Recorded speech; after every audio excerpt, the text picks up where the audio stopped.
right, next vid we got. Oh, what's the most painful thing you've ever been told? You know what I'm saying? Now look, females are cruel. You know what I'm saying? Females done told me I don't love you. You know what I'm saying? You know what I'm saying? All types of shit, bro. So let's get it. The most painful thing you've ever been told. That just like hit me right. It's gonna be a try not to cry. I'm calling. I don't want you to hear what it is. This is heavy. How heavy do you get? Back up. Yeah. So why is everybody so close, bro? Because I thought about this for a while. It wasn't told to me. It was written to me. My mom sent me an email. She sent an email to everybody, so it doesn't feel like it should hurt as much if everybody got the brunt end of the stick. But she told all of us that she no longer wants to be. Sorry. I never shared like this. Hey, don't do it, man. I don't wanna. Our mom anymore. She's no longer anybody's mother. She's no longer anybody's sister. She just decided not to be anybody's family. So, actually, when I have spoken about if I'm connecting the dots, stronger explaining what happened. So, I don't. Damn. I don't know why I'm crying at this point when I don't usually cry when I tell people about I think I know what she's talking about, but she not saying it directly. After she left, I think it honestly brought the family together, a closer relationship, a more deeper relationship with my aunties and my siblings and my stepdad, and that is tough. There's like a silver lining to all of it.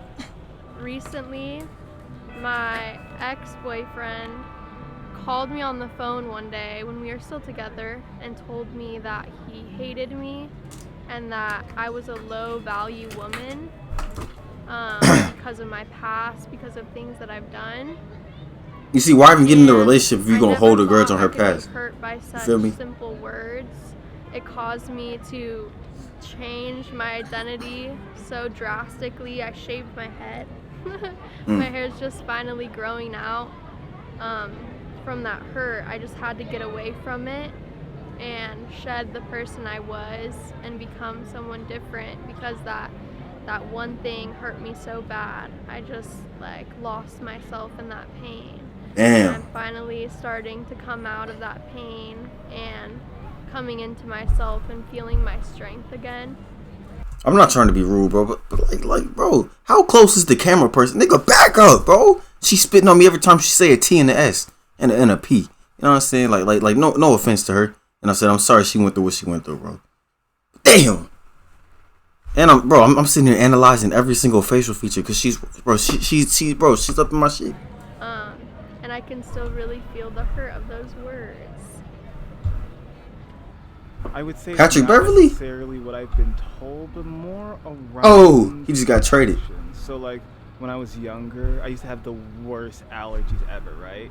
And I was also left-handed, so it was like almost like this like awkward double whammy I was getting. And you know, like when you were in like grade school, you guys would sit in like these little cubes.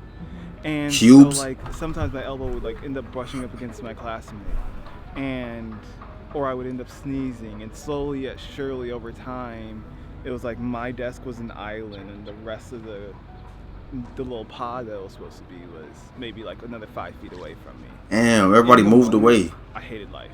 I will admit that. But in retrospect, it was needed. And because at this point, like, it's allowed me to just be that much stronger of a person, where it's like I know that it's really not going to be that bad, because this too shall pass. I just need to keep pushing my rock up the hill. Sure, it sucks today, right, but eventually I pick my rock. And for me, today, my rock is playing guitar.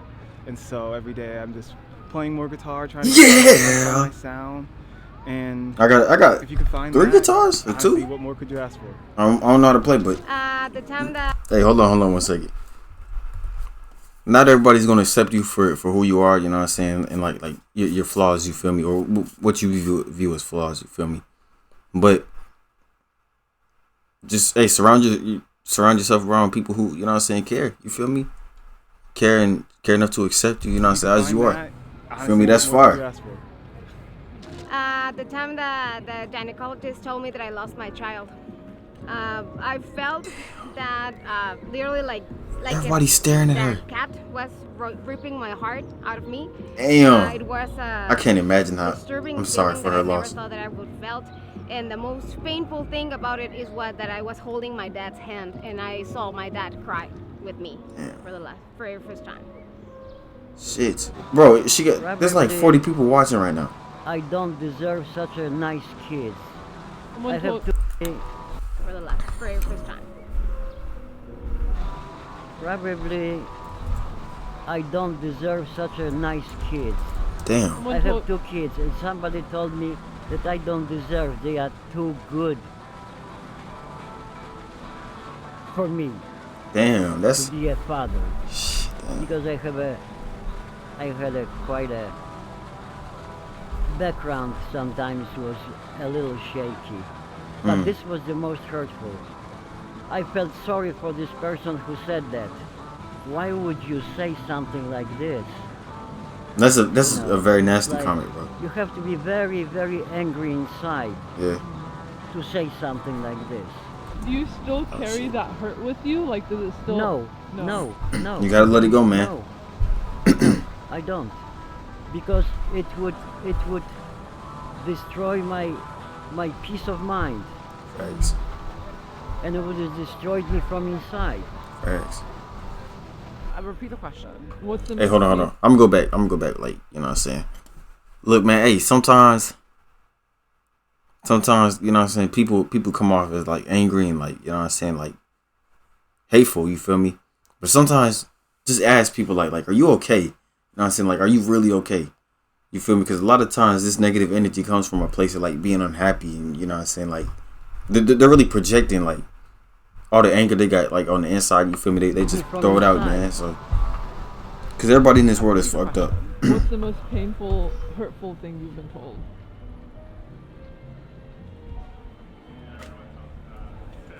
Alright, so I'm gonna share this just because I think that I want people to love themselves despite what they may have been told that could have made them hate themselves. I was told by my mother that I should not have been born.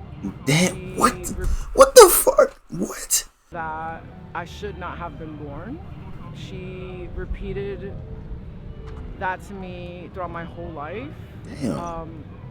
I don't remember how old I was when she first told me that she should have aborted me. Damn. I love my life so much that I don't understand how anybody else could not love me. But I also don't know if it's because she doesn't love me or because she didn't want to be a mother. I don't think it's the truth talking. I think it's just her pain. And I've never said it like this out loud before. So no one has ever asked me this question. That is terrible. It would be. You gotta be back, like 14, 10 years 15. ago. 10? Actually, my first girlfriend ever. We were outside my house, and she had said, "You're not enough for me."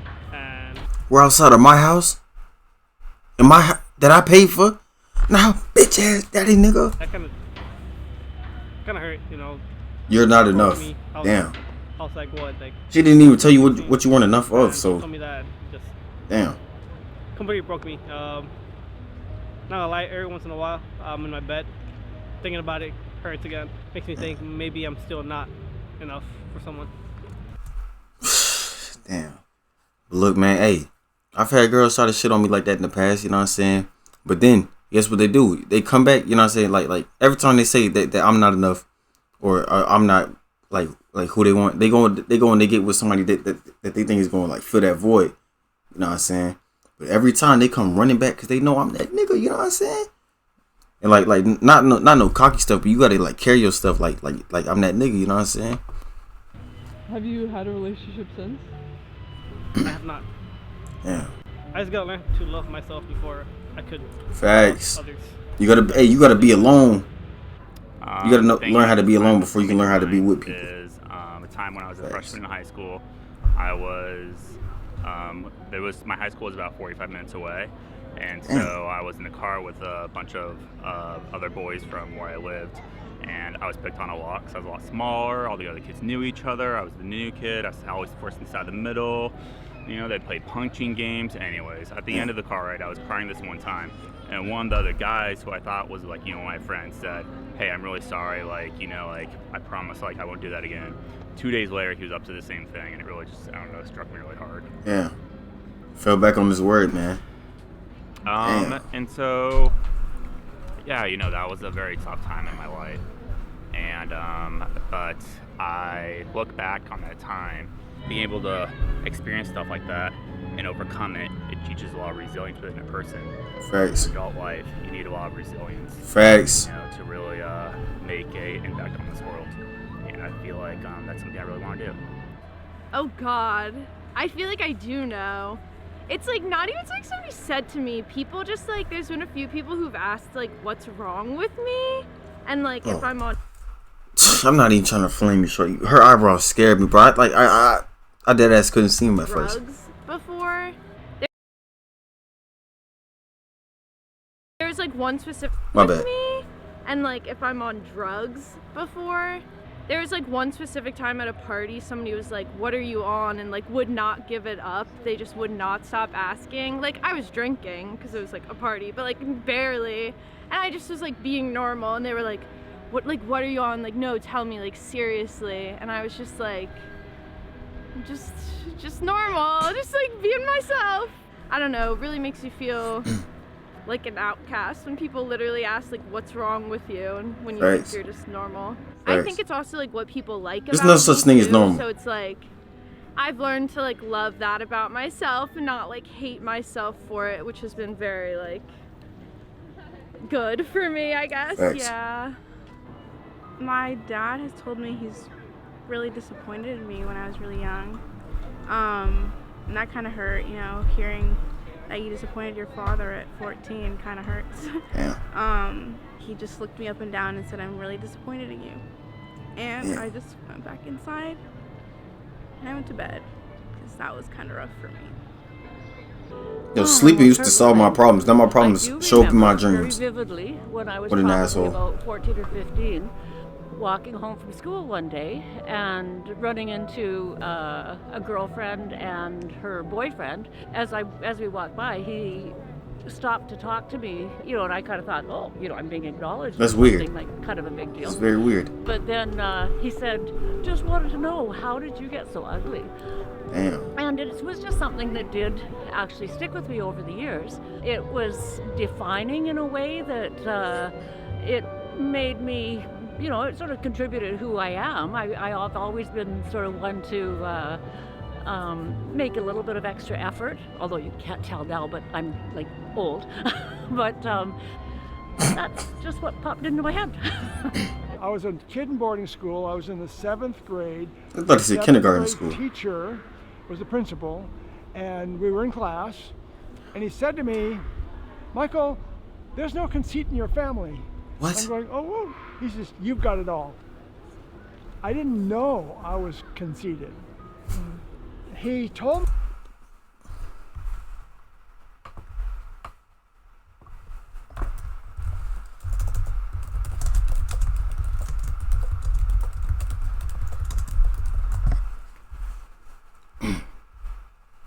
Hold on. Oh, okay. Me I was, and so that's when I started questioning that part of me. I was still developing, and I was in a boarding school, and I had a bad, my background was tumultuous, to say the least. When I was 5 years old, my mother's second husband, I blurted it out to my uncle that what my In father GTA. would do. They called my mother divorced him. Several years later, she married another man. I was in the 3rd In grade. GTA. And so that's when I got taken out of my family, as or away from my mother, and put in boarding school because my grandmother knew that it was going down and she didn't know it. My mother was an alcoholic. Her husbands were alcoholics. She was indifferent to me generally.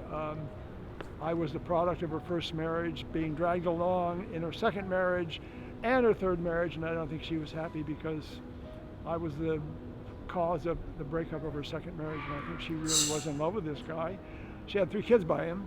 After I revealed what he was doing and they got divorced, I think that really turned her off to me in general. Like, I just don't like this kid. So boarding school was a good place for me. I went into boarding school, came out of boarding school, went to high school for 1 year. So I joined the Navy after 10 years, and here's another moment. I'm gay. In the 10th year of my enlistment, I got outed, and the Office of Naval Intelligence, ONI, came after me, threatened me, and I didn't want to get kicked out. For what? They had me. I couldn't re-enlist. So I just said, okay, you won't see me around when my enlistment is up in 3 months. And I did my GED.